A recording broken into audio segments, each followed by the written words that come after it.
So, according to Beidouba Online, the Ethiopians intensified their military presence in Somalia.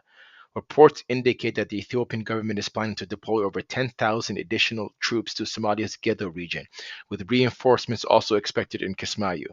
This move contradicts repeated assurances by the Somali government that Ethiopia's forces would withdraw by the end of December 2024.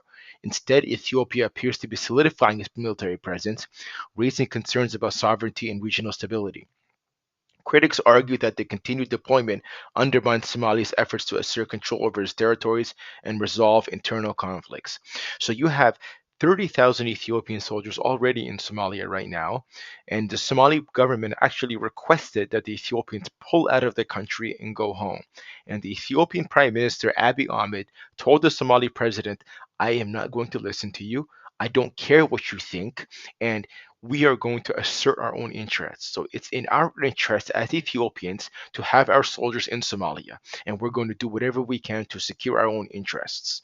So essentially, if you look at the map right here on Google Earth, the town of Dolo is right here, right by the Ethiopian Somali border, right there. So the Ethiopians want all this land.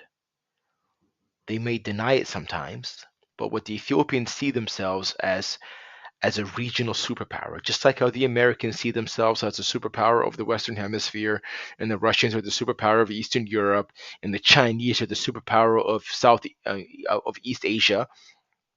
They see themselves as a regional hegemon. They have 100 million people, and they feel like Djibouti, Eritrea, and Somalia should be under their control. They've always said this, and that is why they want to build a navy. And that is the reason why they're trying to build a naval base in northern Somalia, is because the Ethiopians do not want to be landlocked. They want a coastline, and they want to absorb Somalia as part of their country. Now, Somalia has been going through a civil war since 1991, and the Ethiopians are trying to make a play by saying that, hey, international community, these Somalis are incapable of governing themselves, so therefore we want to govern them instead.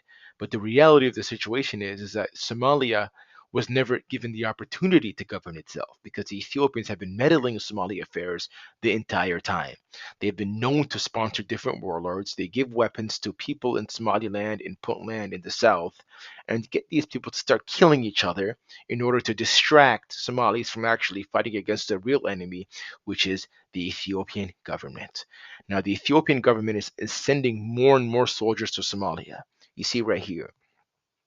Additional Ethiopian troops arrived in the Ethiopian controlled Dolo this afternoon. These troops crossed the administrative line from Dolo Ade. And you see them. You see that right here.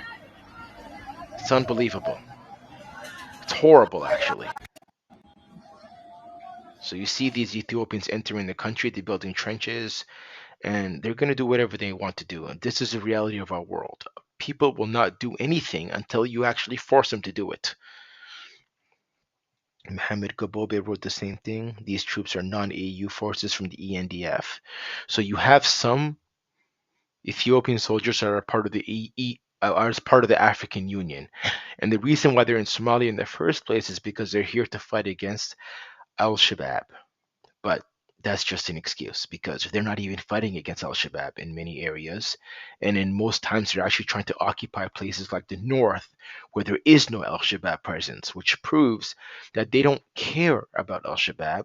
What they do care about is regional hegemony. What they do care about is more territory. They want the coastline, and they'll do everything they can to take it from us. So make dua for the people of Somalia. I hope it resolves itself. It probably won't. And the only way it's going to resolve itself is actually by expelling the Ethiopians by force because they don't understand any other language, unfortunately.